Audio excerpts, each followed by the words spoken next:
37, que diz que em tudo nós somos mais que vencedores porque Ele nos amou primeiro. Quem aqui já ouviu esse versículo? Diz amém. Amém. E é um versículo real, verdadeiro. Agora eu quero dizer outra coisa para você. Sempre que você lê um versículo na Bíblia, procure não deixar esse versículo isolado. Não deixe o versículo isolado no sentido de que existe algo que foi escrito antes desse versículo e algo que foi escrito depois. E tem um ditado que diz assim, que texto sem contexto é motivo para pretexto. Então muitas seitas, muitas vezes, elas surgem porque pegam versículos isolados da Bíblia e interpretam aquilo, sem saber quem escreveu, para o que escreveu, para quem escreveu, como, onde escreveu.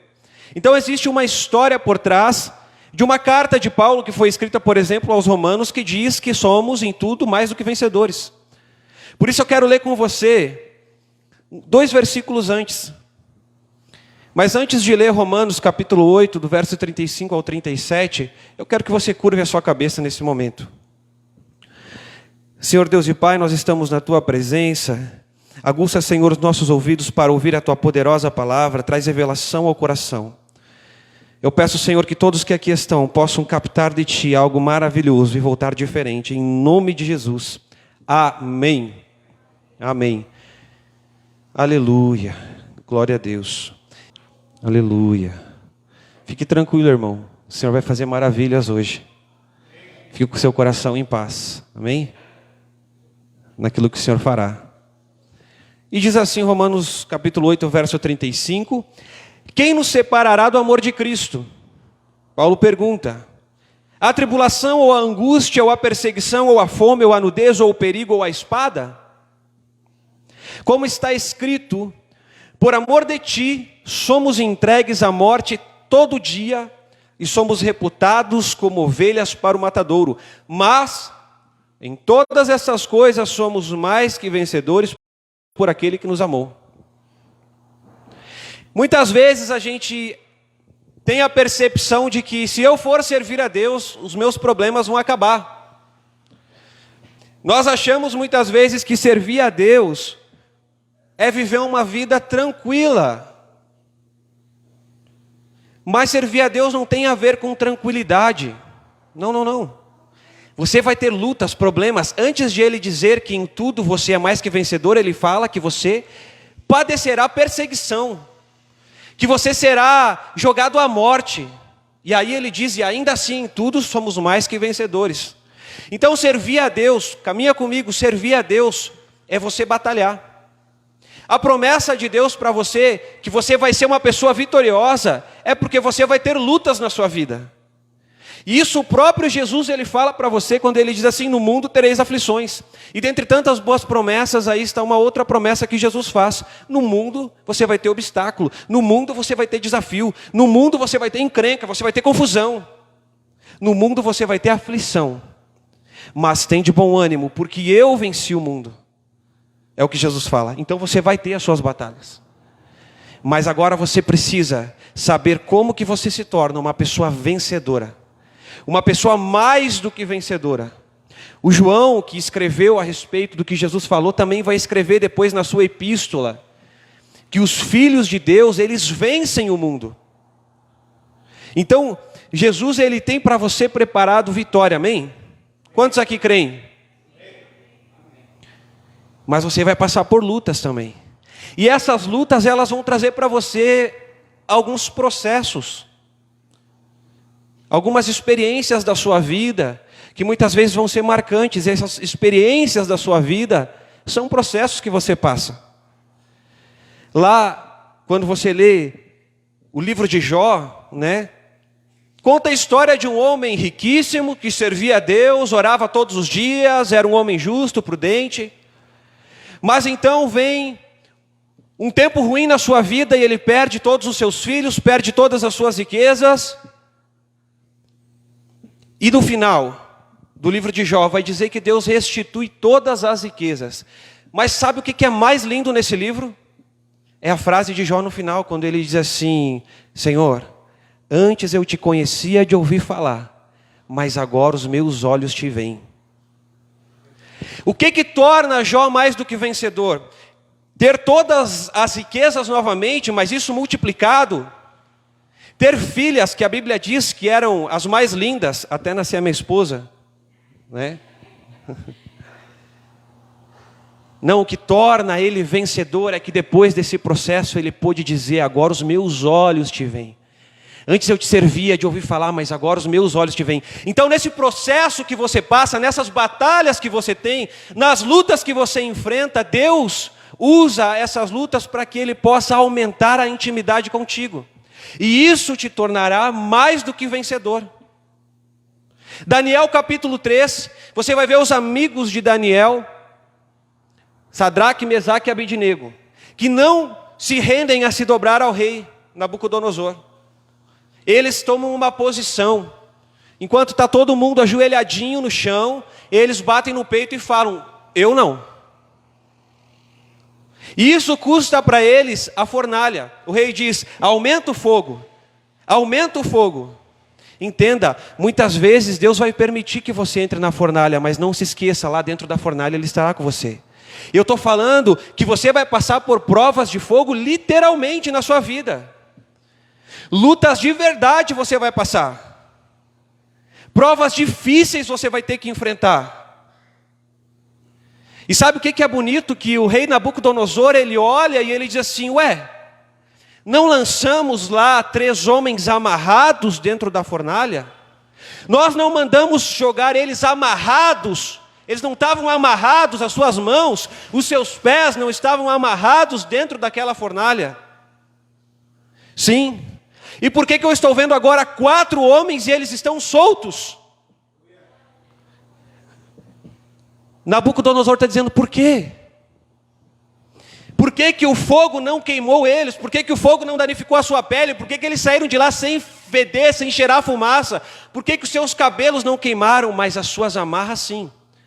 O fogo que Satanás muitas vezes acha que vai destruir a sua vida é o mesmo que Deus vai usar para queimar as amarras que te prendem.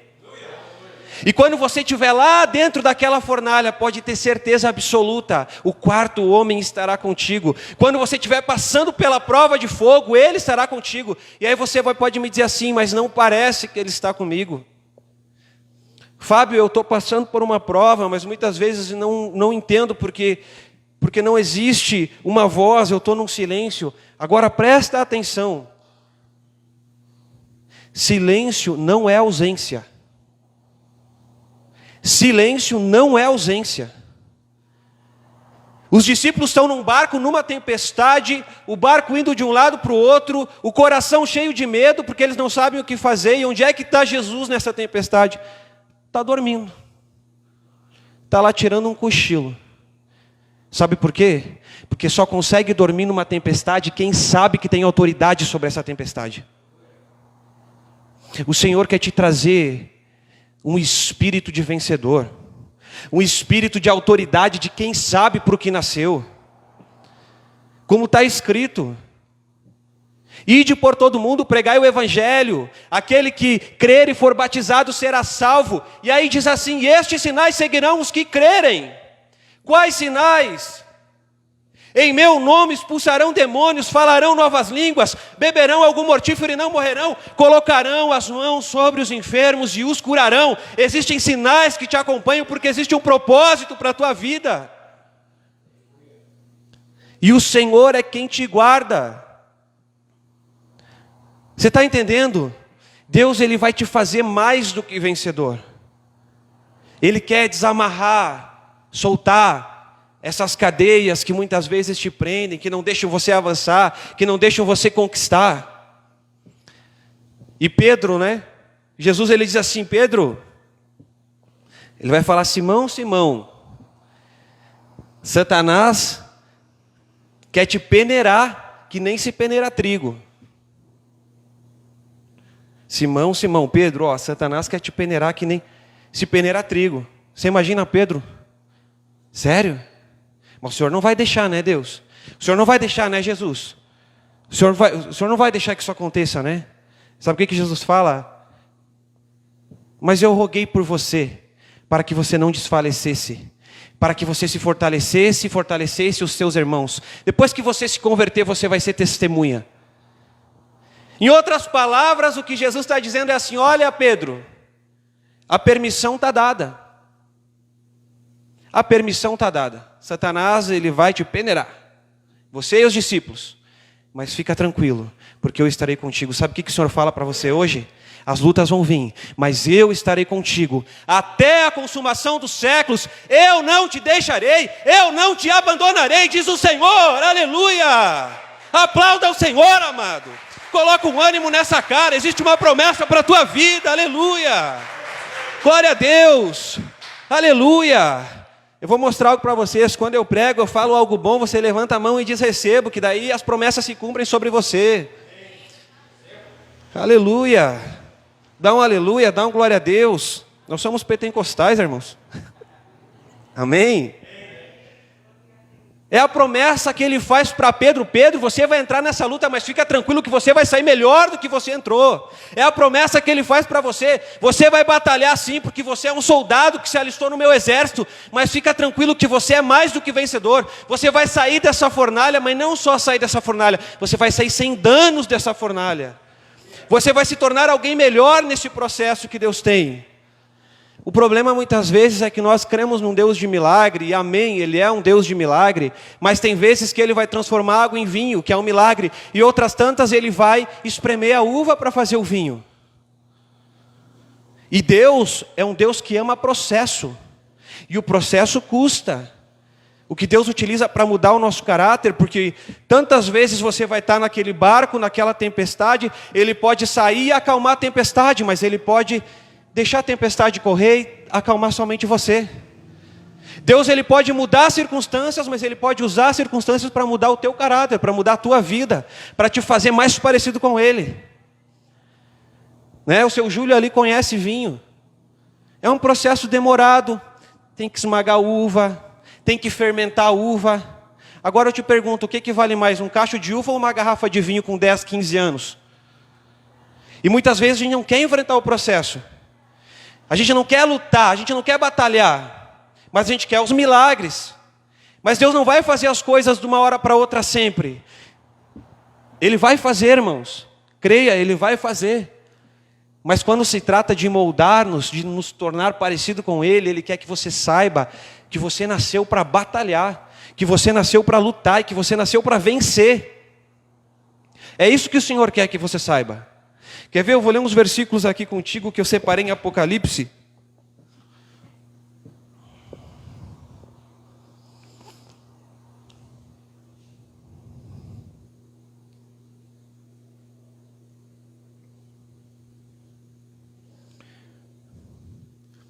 E você não precisa abrir que eu vou ler alguns. Apocalipse 2:7 diz assim: quem tem ouvidos ouça o que o Espírito diz às igrejas. Ao que vencer, fala comigo assim, ao que vencer, dar-lhe-ei de comer da árvore da vida que está no meio do paraíso de Deus. Apocalipse 2:17 diz: quem tem ouvidos ouça o que o Espírito diz às igrejas. Ao que vencer, darei de comer do maná escondido, e dar-lhe-ei uma pedra branca e uma pedra, um novo nome escrito, o qual ninguém conhece senão aquele que o recebe. Apocalipse 2:26 diz: e ao que vencer e guardar até o fim as minhas obras, eu darei poder sobre as nações. Apocalipse 3:21, ao que vencer, fala comigo, igreja, ao que vencer, lhe considerei que se assente comigo no meu trono, assim como eu venci e me assentei com o meu Pai no seu trono. Olha, ele está falando, eu vou te dar a árvore da vida, ou seja, eu vou te dar a vida eterna, eu vou te dar o maná escondido, eu vou te dar provisão, eu vou te dar uma pedra branca com um novo nome, eu vou te dar um status, eu vou te dar poder sobre as nações, você vai se assentar com Jesus em seu trono. Essa é a promessa. Mas para que essa promessa se cumpra, existe uma carta que Paulo escreve ensinando a Timóteo, que ele diz: suporte comigo os sofrimentos, como um soldado de Cristo Jesus, como aquele que se alistou e não deixa se envolver pela vida civil, pelas coisas do mundo, mas que deseja agradar aquele que alistou. Agora, a gente vê muitas vezes no mundo, sabe o quê? Você não precisa vencer. Quer ver uma frase de Satanás que ele sempre fala? O importante é participar. Não, não é ganhar. O importante é participar. Mentira de Satanás. É ao que vencer. Quem ganha é aquele que batalha e que luta. Não é aquele que deixa as coisas acontecer. E aí o mundo, principalmente na nossa geração, ele vai tomando um rumo muito confuso, irmãos. E eu não tenho filhos, mas eu vejo isso acontecendo. Uma geração fraca. Sabe por quê? Muitas vezes a gente deixa os nossos filhos no YouTube, no Netflix, e esquece de mostrar para eles que a vida é uma competição, que ele precisa correr atrás, que é importante que ele participe de uma escolinha de futebol, que é importante que ele participe de um jiu-jitsu, de um karatê, de uma luta, porque isso vai mostrar para ele, dar o caráter de que você é um vencedor, você precisa ser um vencedor, você precisa correr atrás, você vai treinar, você vai batalhar, e a sua vida espiritual, você é um vencedor, e você, para ser um vencedor, precisa também fazer essas coisas, precisa correr atrás. Eu estava no shopping com a minha esposa ontem, almoçando, na mesma mesa do lado, tinha duas meninas conversando. Aí, eu não queria prestar atenção, mas a Sara saiu, uma hora eu acabei captando um pouco da conversa delas. E uma dizia para outra assim, olha, lá no meu trabalho, eu estou tão feliz porque o meu líder ele é pansexual binário. Alguma coisa assim ela falou, eu não sei nem o que é. Você sabe o que é isso? Mas nota que é uma geração que o caráter da pessoa está dada pelo sexo. Não, o meu líder não é bom porque ele é um currículo exemplar, porque ele é um homem, uma mulher que se comporta bem, que trata bem os seus funcionários. Olha a distorção de uma geração que está vendo as coisas de maneira errada. E Deus ele quer te fazer um vencedor e você tem que se preparar para o momento oportuno ao qual Deus vai abrir a porta. Você vai estar numa entrevista de emprego com mais 50 e você tem que ser o vencedor. Mas para que esse momento chegue e você seja o vencedor, existe um processo, uma preparação, algo que você vai fazer para quando chega lá e você dizer, pode contar comigo que essa vaga é minha.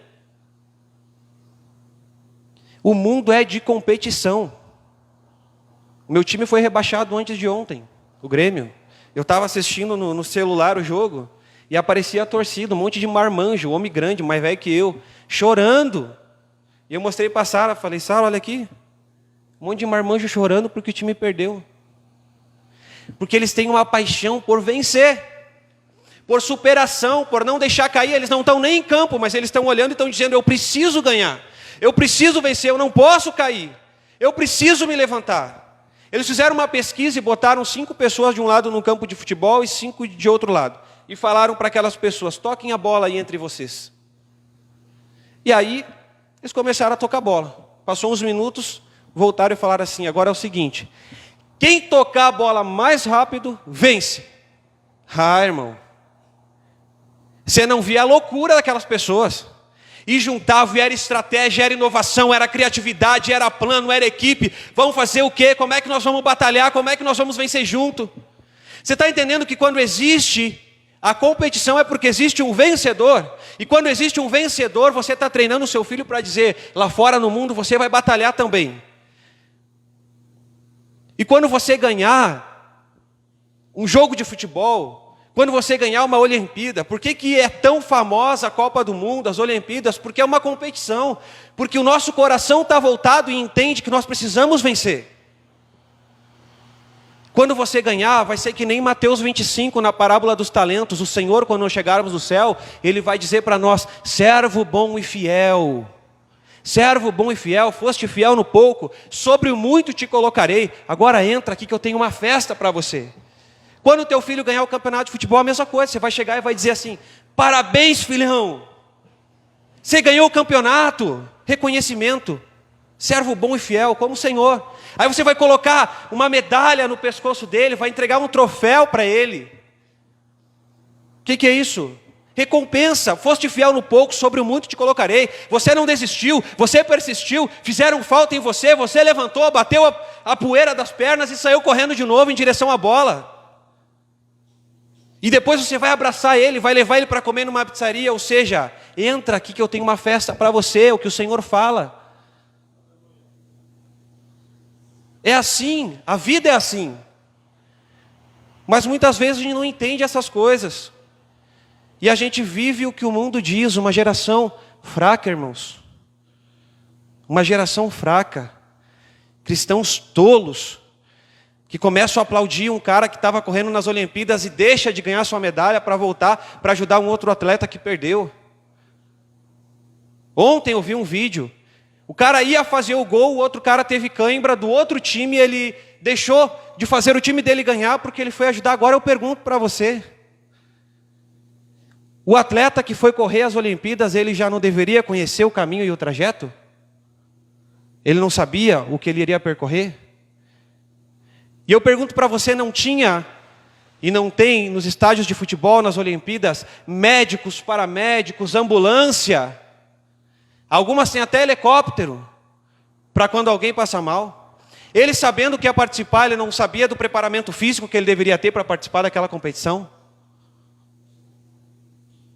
Mas a gente aplaude aquele que deixa de receber a medalha, que deixa de entrar no céu porque quer ficar um pouco mais com quem não deve, quer andar um pouco mais com quem não precisa andar. E agora eu estou mudando para um contexto espiritual. Eu falava aqui agora no início, a moça falou para mim e para a Sara que nós não devemos ter filhos, porque o mundo está perigoso. A Bíblia diz assim, que o fruto é o teu galardão, que o fruto do teu ventre é o teu galardão. Sabe o que isso significa? Galardão é o laurel, galardão é o troféu que o Senhor tem para você. Então quando você tem um filho, você levanta um troféu. E Deus está falando para você, você é um vencedor. Aí você faz mais um filho, você tem outro troféu, e agora Deus está dizendo, você é mais do que vencedor. Porque você está cumprindo o propósito, porque você está gerando frutos. Porque é lindo ver isso que está acontecendo na tua vida. Aleluia. 1 Pedro 4,18 diz assim, e se o justo apenas se salva, onde aparecerá o ímpio e o pecador? Quem se salva? O justo, o justificado por Cristo. Nós lemos algumas vezes, mas em Apocalipse 7 vezes vai falar, ao que vencer. Ao que vencer. E agora Pedro aqui em outra tradução na King James, ele escreve, e se é com dificuldade que o justo é salvo, o que será o ímpio e o pecador? O que vai ser desses aí?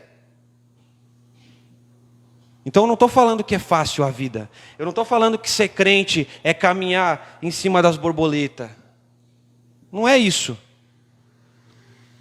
Mas eu estou falando para você que em Cristo você pode todas as coisas, que para Deus nada é impossível, que a ira do Senhor dura só um momento, mas o seu amor dura eternamente, e que o choro pode durar uma noite, mas a alegria vem pela manhã. Então levanta a tua cabeça e acredite, melhores dias estão por vir. Não para, não desiste, continua. Se o Senhor te trouxe até aqui, até esse lugar, até essa igreja, creia, não foi o meu convite, nem o convite do teu amigo, foi o Espírito Santo que te trouxe aqui. E se Ele te trouxe aqui, é porque Ele tem algo maravilhoso na tua vida. Quando Deus ele tira o povo do Egito, faz um milagre de maneira sobrenatural, né? Passam pelo Mar Vermelho, agora estão no deserto. A mesma coisa eu e você. De maneira sobrenatural você chegou aqui. De maneira sobrenatural o Senhor te tirou do mundo, tirou das garras de Satanás e te trouxe até esse lugar. Aí Deus levanta um líder, levanta um Moisés, que vai direcionar o povo, que vai ensinar a lei, que vai aproximar eles de Deus. Também não é assim com a gente? Deus te dá um pastor, alguém que vai te ensinar a Bíblia, que vai orar por você. E o que o povo do Egito faz? Começa a reclamar. Ai, mas no Egito tinha cebola. Ai, mas as festas lá fora tem mais luzes. Ah, mas lá no Egito, não tem o que comer. Só tem isso para comer. Não tem roupa. O Moisés vai casar. Não gostei que o Moisés vai casar. Não gostei que o Moisés está demorando demais lá em cima daquela montanha. O que ele foi fazer lá? Falar com Deus e não volta nunca. Não quero mais esse Moisés. Graças a Deus essa igreja não é assim. Não reclama da igreja, não reclama do pastor, não reclama de nada. Tudo é uma bênção aqui. Amém? Mas essa reclamação constante, sabe? Ah, mas não funciona aqui, não funciona ali. O cabo está estragando, o louvor não está bom. Essa reclamação constante daquele povo que estava num deserto, conseguia só reclamar, fez com que aquele povo não conseguisse entrar onde eles deveriam, que era a terra prometida. E se Deus ele tirou aquele povo do Egito, do mundo, e eles estão passando por um momento de luta, por um momento de deserto, tu acha que Deus é cínico de fazer todos aqueles milagres para dizer vocês têm que morrer aí? Não era a vontade de Deus para eles. Mas a reclamação, a murmuração, o nunca está bom, o tanto que é difícil, fez com que aquele povo padecesse. E aí Moisés ele vai orar. Ele vai orar. Porque daí quando ele chega na terra prometida, ele manda um espia de cada tribo avistar, o que eles falam? Não dá. Tem gigante, nós somos pequenos, somos como gafanhotos, não dá. E aí Moisés diz, nossa, aonde eu vim parar? Um povo que duvida de Deus. Irmãos, presta atenção. Ontem um homem falou para mim, um homem de Deus, orando pela minha vida, algo que os meus pastores já falam há muito tempo, e quem sabe assim como eu, você também é. Ele disse, você é muito racional e tem pouca fé. Eu chorei, porque é verdade. Eu sou um cara que gosta de ler, e que mesmo nas coisas sobrenaturais eu tento procurar uma explicação racional para o que eu estou vivendo, para o que está acontecendo. Hoje Deus quer quebrar um pouco essa racionalidade e aumentar, porque sem fé é impossível agradar a Deus. Sem fé é impossível agradar a Deus. Só que você fica maquinando, você raciocina demais, você pensa demais. E a fé não tem a ver com o que você pensa. Porque quando você raciocina muito, você começa a enxergar com os olhos. E no reino de Deus, no reino espiritual, você não vê com os olhos, você vê com os ouvidos. É a palavra que foi lançada que você acredita, por mais que as circunstâncias não pareçam prováveis. É aquilo que foi soprado no teu ouvido que importa.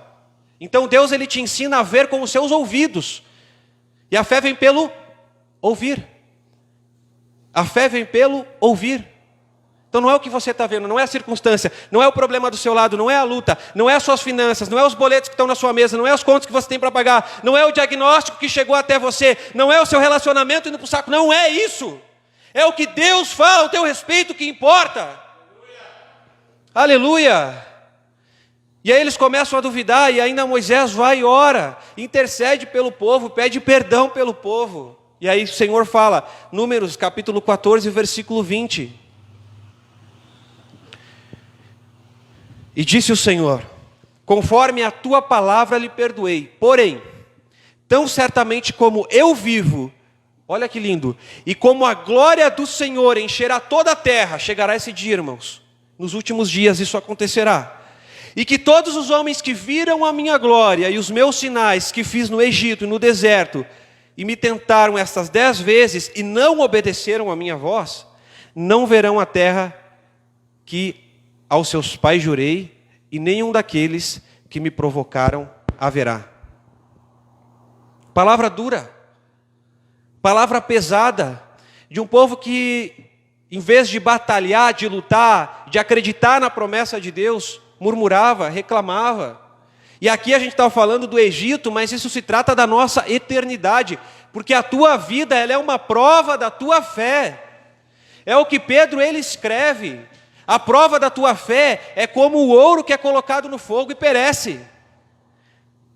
Então a tua vida, você está o tempo todo sendo testado, sendo provado. E Deus está olhando você. E essas provas retiram impurezas. A sua vida é um cargo de confiança. Deus te deu um propósito, colocou pessoas na sua vida, colocou um tempo disponível para você, colocou recursos nas suas mãos e está olhando para você e vendo, e aí, o que você vai fazer com tudo que eu te dei? O que você vai fazer?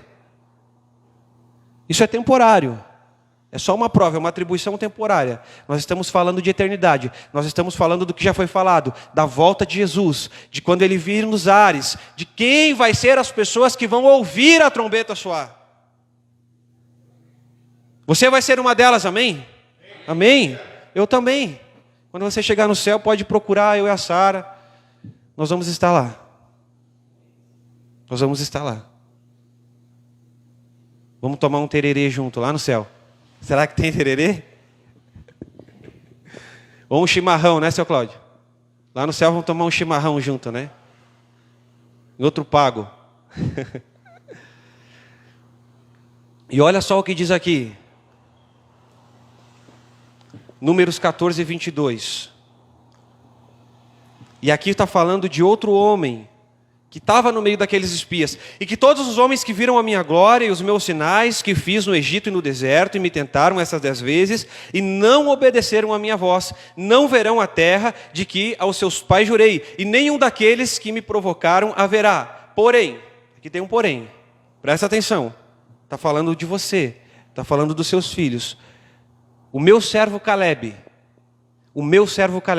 porquanto nele houve outro espírito, fala comigo, outro espírito, perseverou em seguir-me e eu o levarei à terra em que entrou, e a sua descendência possuirá a herança. Daqueles espias tinha 2 que tinham outro espírito, Josué e Caleb. Outra mentalidade, quando eles voltaram com o relatório falando para Moisés, está aqui Moisés, olha o que tem lá. Caleb se levanta no meio do povo e diz que fez calar o povo.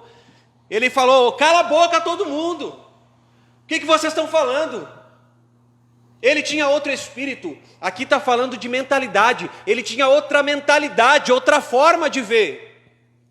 Aquela terra é a nossa terra sim. Aquela terra é a terra que o Senhor nos prometeu. Aquela terra emana leite e mel e nós vamos conquistar. E todo aquele povo perece no deserto e não alcança a terra prometida. Mas existia um outro espírito. Irmãos, que a nossa geração seja diferente. Eu lembro dos meus pais. Meu pai era o último a deitar e o primeiro a acordar de manhã. Hoje a gente diz assim, ai que eu não tenho tempo. Né? Faz só uma coisa e já diz que não dá para fazer outra. Eu lembro da minha mãe dava aula de informática, trabalhava numa contabilidade, tinha um escritório de contabilidade em casa que atendia outros clientes e ainda fazia trufa para vender. Quando chegava lá no Rio Grande do Sul na Semana Farroupilha, ela virava a noite sem dormir. E aí a gente está numa geração que não luta por medo de perder. Nem luta, nem batalha, nem tenta. Enquanto nós vimos pessoas com coragem, a gente vai com medo. Enquanto pessoas que oram e louvam a Deus, a gente para na primeira ameaça de Satanás. Quando Satanás aponta o dedo, a gente já vai. Não, essa não é a tua geração. Esse não é você. Não receba o que Satanás fala ao teu respeito. Ah, esse é o depressivo. Ah, esse é a aborrecida. Ah, esse daí é o arrebentado. Está repreendido tudo que Satanás fala ao teu respeito. O que Jesus fala ao teu respeito é o que importa. E o que ele fala ao teu respeito é: você é mais do que vencedor. Você é mais do que vencedor.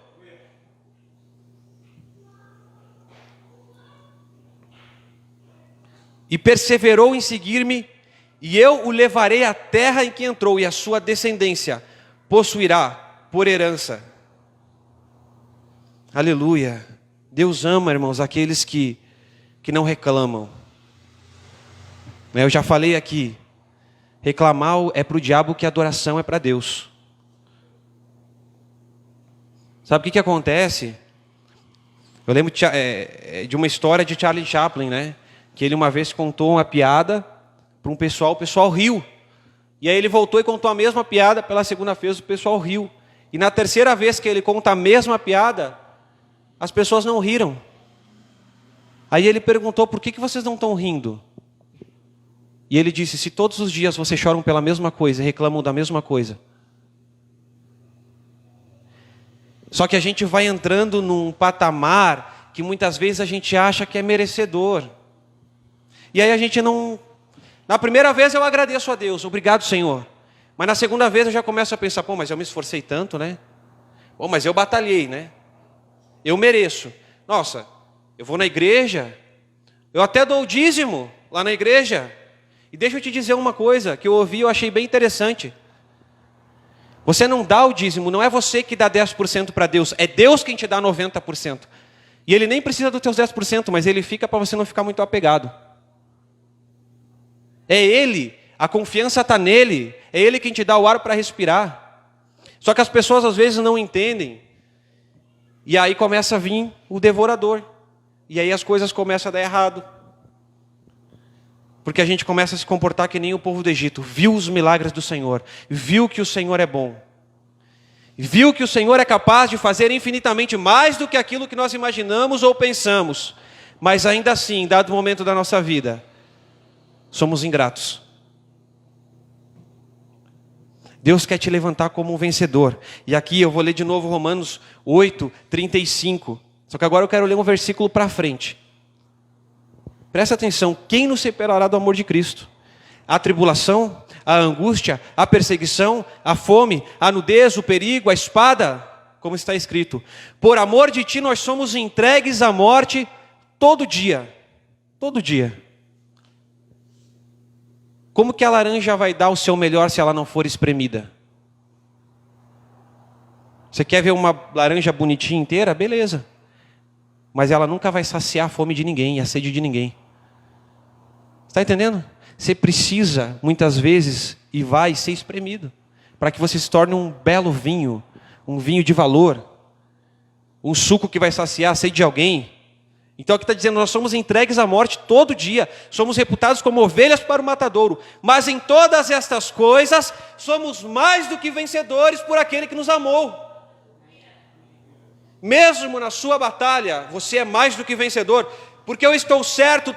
Olha, nem a morte, nem a vida, nem os anjos, nem os principados, nem as potestades, nem o presente, nem o porvir, nem a altura e nem a profundidade, nem alguma outra criatura nos poderá separar do amor de Deus que está em Cristo Jesus, nosso Senhor.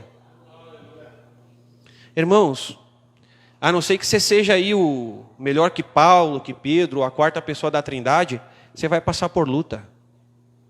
Mas Deus te fez para vencer. Jesus, Hebreus vai dizer assim que Jesus, ele chorou em um sofrimento de lágrimas, a sua piedade poderia ter afastado a morte. Mas não foi isso que aconteceu. Ele aprendeu na obediência e no sofrimento, e por isso foi o autor da salvação para aqueles que nele creem e obedecem. Até Jesus aprendeu por obediência e sofrimento. Nós não vamos aprender nas mãos do Senhor, através do nosso sofrimento, que Ele está conosco, que Ele é a nossa rocha forte, que Ele é a nossa fortaleza, que Ele é o nosso socorro bem presente, que Ele está contigo até a consumação dos séculos. Então essa noite é a noite de construir uma casa forte, uma casa de vencedor. Lembra da história lá dos 3 porquinhos? O lobo vai vir soprar a tua casa, e aí você pode olhar para o lado e falar, a casa caiu, irmão, já era, perdi. Ou você construiu uma casa debaixo de canções que você canta. Uma casa que as suas colunas são as profecias que você dá. Não é porque você está vendo, mas começa a falar. Começa a profetizar. Eu lembro que eu cheguei na igreja, sabe que música que eu gostava e cantava? Quem é mais antigo aqui vai saber, Legião Urbana. Gostava de Legião Urbana. Um homossexual que era usuário de droga e que toda a juventude nos anos 90 cantava as músicas dele. E eu cantava todo dia. Será só imaginação? Será que nada vai acontecer? Será que é tudo isso em vão? Será que vamos conseguir vencer? Era isso que tomava conta da minha mente, do meu coração. Aí um dia eu me converti e aí eu fui colocar. E o Espírito Santo falou, será que vamos conseguir vencer? Não. Não é será. Não existe será. Aí eu mudei, aí eu comecei a colocar Thales Roberto. Aí eu ia trabalhar, botava o som a todo volume no meu carro.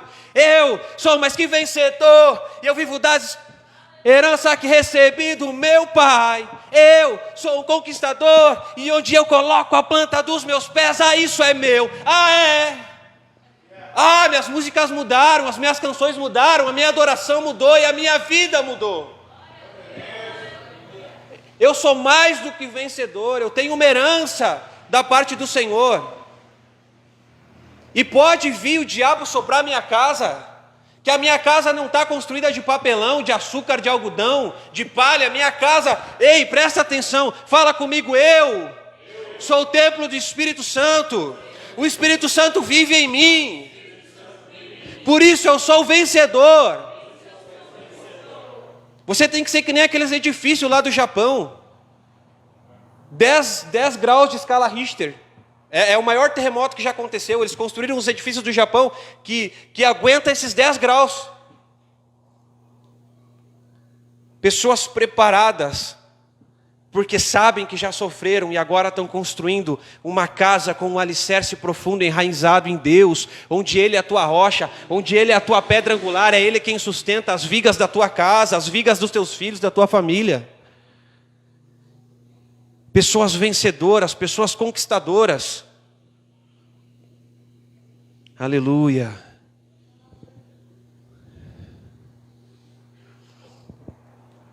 Como é que vai crescer, né? Os teus filhos? Que hoje está difícil, irmão. É melhor assistir Rock Balboa, os filmes antigos, do que o BBB, né? O cara diz lá, me perdoem por eu ser hétero. É assim que está essa geração. E se você deixar o mundo engolir os teus filhos, eles vão crescer vítimas. Né? Socialismo, comunismo empurra que todas as pessoas são iguais. Não, você é único. Eu acho, todas as pessoas merecem igualdade de oportunidade, mas uma folha lá fora não é igual a outra. Você acha que Deus ia fazer você igual a outra pessoa? Deus te fez diferente, Deus te fez vencedor. Deus te fez vencedor. Então, quando você for se colocar aos pés do Senhor, comece a orar e jejuar, e gritar para Ele, e adorar Ele, porque se você começar a falar alto aqui com o Senhor, e se desesperar na frente dEle, na frente do mundo e das pessoas, você não vai se desesperar. Ontem eu saía do shopping, estava na fila, parou de funcionar as máquinas de cartão de estacionamento, e aí eu falei para a Sara, eu vou tentar na máquina lá de cima, fica na fila aqui. Só estava aceitando dinheiro. E a fila formou, era uma fila muito grande, muito grande. E eu fui lá em cima, estava acontecendo a mesma coisa, o sistema não estava funcionando. Quando eu voltei, tinha um cara desesperado, xingando segurança, xingando o cara do shopping, xingando as pessoas da volta que estavam ali esperando junto com ele, não tinham nada que ver, desesperado. Sabe por quê? Porque você não consegue ser vencedor se você não ora. A oração, ela reflete como espelho quem Deus é. E quando uma pessoa xinga, grita, fala palavrão, se desespera, eu fico pensando, mas que tipo de oração, que tipo de Deus que tu tem conversado, que você está refletindo? Ora mais. Ora mais. Não, mas eu oro. Tem certeza? Tem certeza que você não consegue dobrar nem 10 minutos o teu joelho para orar? 30 minutos? É que nem academia. Quando você vai a primeira vez, você volta morto. Tem que tomar 5 Torcilax, 2 Dorflex, não aguenta. O corpo está doendo. Quando você decidir, não, eu vou ter uma vida de oração, você vai ver, no início vai ser cansativo. Quem sabe no início pareça pesado. O céu não abre, não rompe. Mas isso vai criar robustez. Isso vai te deixar forte. E espiritualmente você vai ter músculos. E você vai ser mais que vencedor. Porque a sua oração aumentou. Porque você orava 5 minutos, agora você ora meia hora, agora você ora 1 hora, agora você ora 2 horas. Lutero, ele dizia assim, o dia que eu tenho muita coisa para fazer, estou muito atarefado, eu não posso sair de casa sem orar pelo menos 2 horas. Porque se eu tenho muita coisa para fazer, quem vai resolver todas as coisas que eu tenho para fazer é Deus. Ah, eu não orei porque não deu tempo. Essa tem que ser a tua prioridade. O céu tem que ser a sua prioridade. Quando você achar que não dá mais, dá. Quando você achar que está cansado, que está esgotado, quando acendeu a luzinha vermelha ali do painel do carro ali, você anda mais quantos quilômetros ainda? Vai longe, ainda vai uns 50, 70 quilômetros. Então levanta a cabeça e continua, levanta a cabeça e persiste, levanta a cabeça e batalha, porque você é vencedor. Aleluia, aleluia, pode se colocar de pé, igreja. Aleluia, você vai vencer as suas lutas. Eu estou falando de luta de verdade. Sabe, não estou falando da vaga do estacionamento que você não achou, né? Ai, tenho 2 vestidos, só tenho isso. Ai, com que roupa que eu vou para a igreja? Isso não é luta.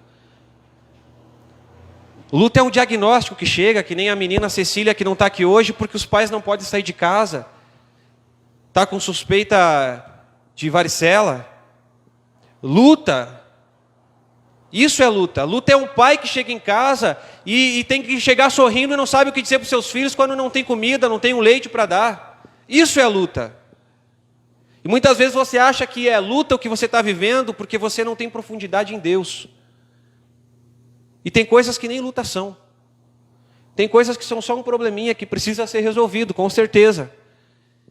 E que é fácil de resolver. Luta de verdade, é quando você olha para o seu marido, para sua esposa com as malas prontas, disposto a sair de casa. Isso é luta.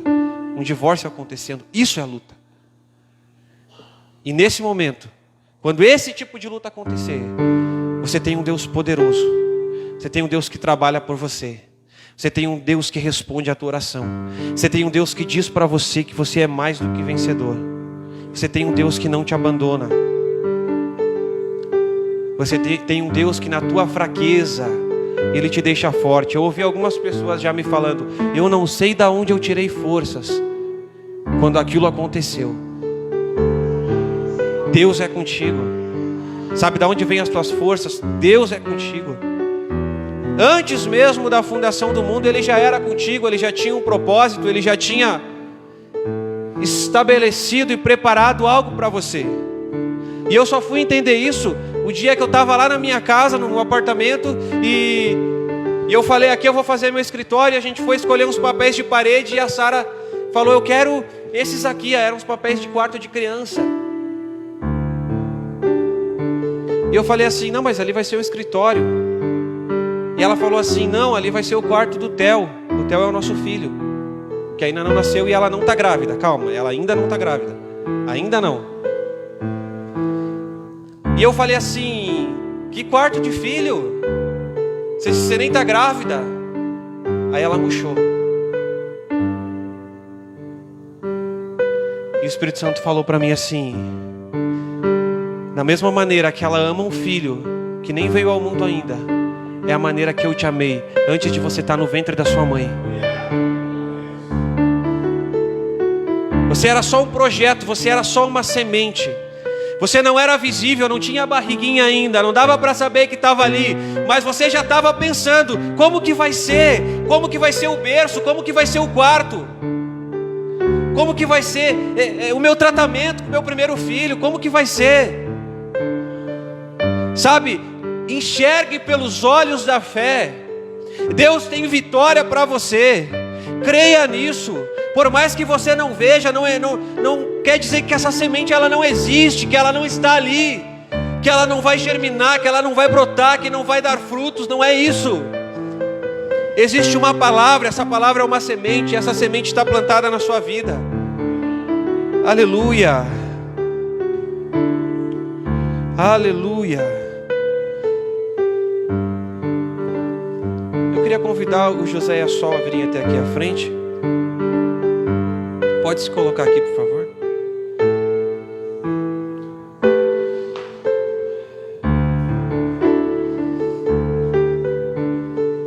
Aleluia. Pode virar para lá.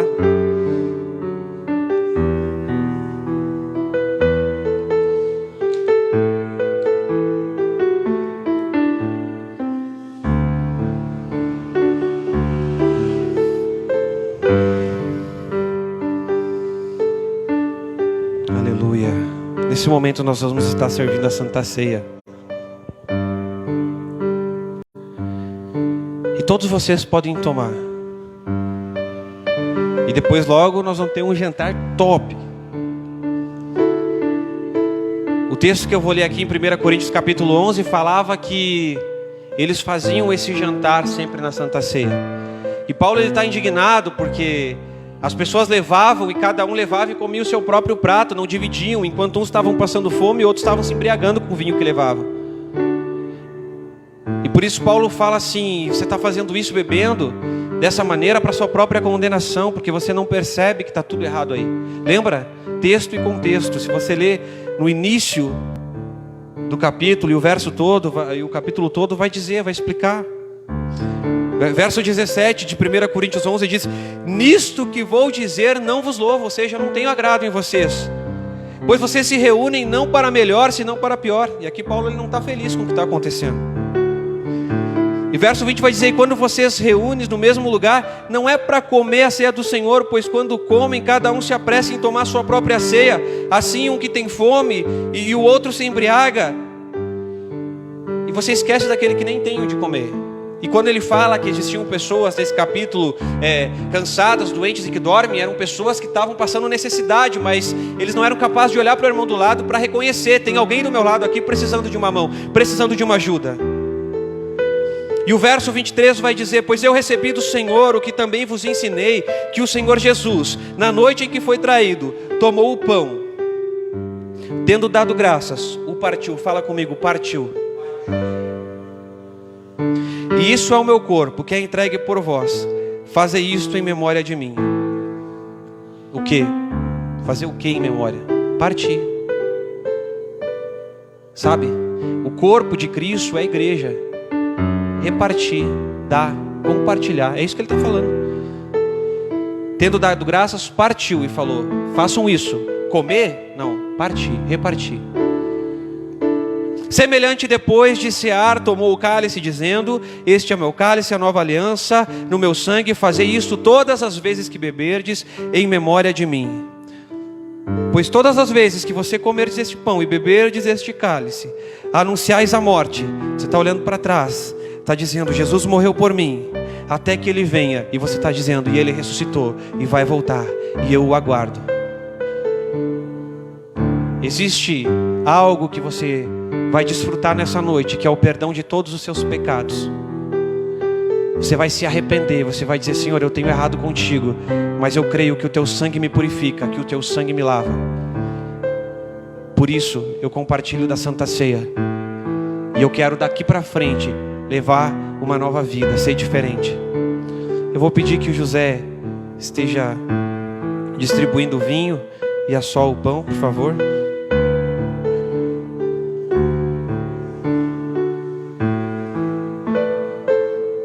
Você pode segurar um pouquinho na sua mão o vinho e o pão, conforme eles forem entregando. Nós vamos orar e cearmos todos nós juntos. E a Bíblia continua dizendo: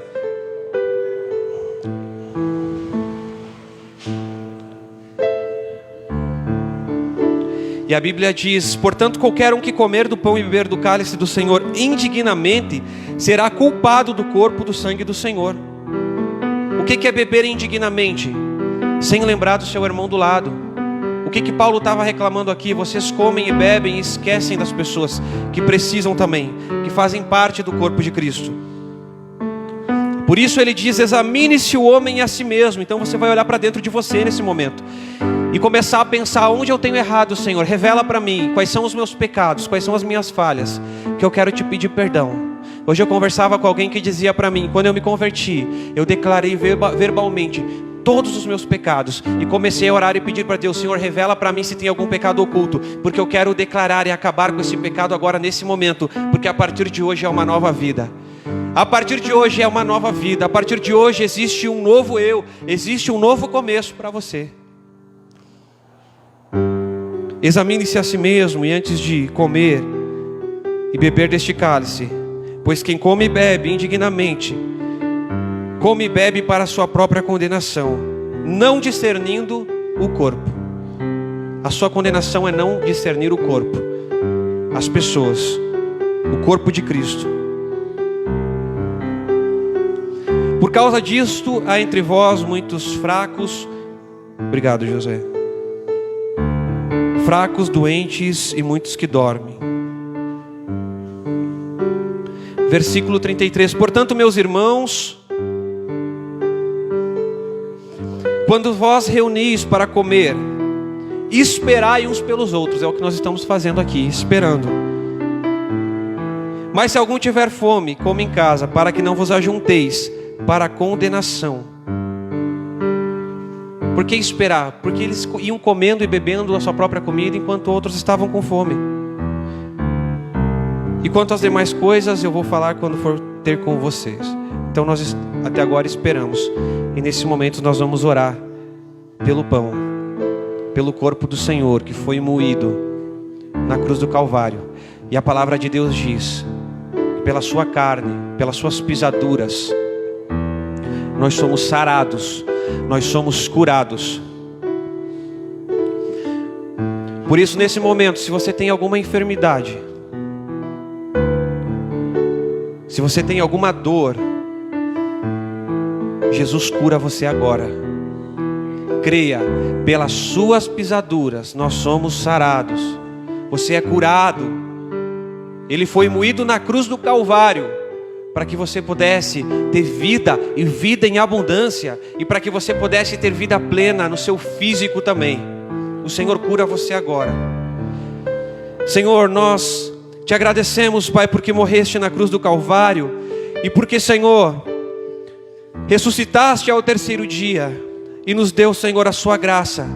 E cremos, Pai, nos teus milagres, na tua cura, nos teus sinais, nas tuas maravilhas. Cremos que hoje é uma noite de libertação, de amarras, Senhor, sendo queimadas, de cadeias, Senhor, sendo quebradas, de restauração familiar. Cremos, Pai, que através dessas pisaduras é feito, Senhor, nova criatura. Por isso te agradecemos, Pai. Você pode comer do pão.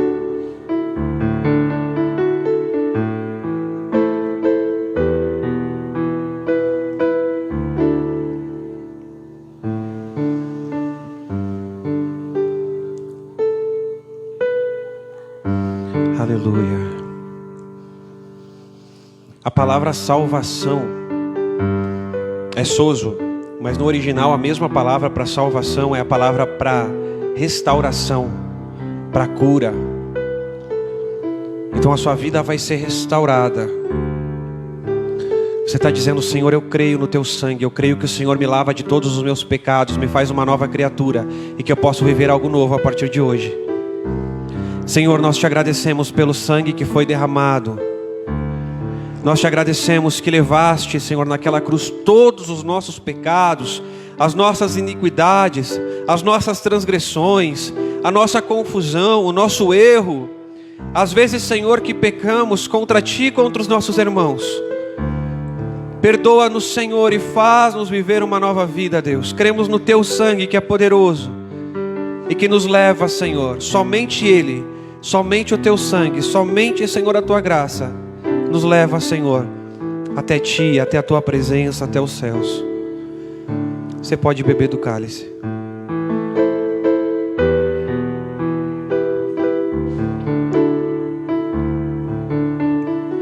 Aleluia, aleluia.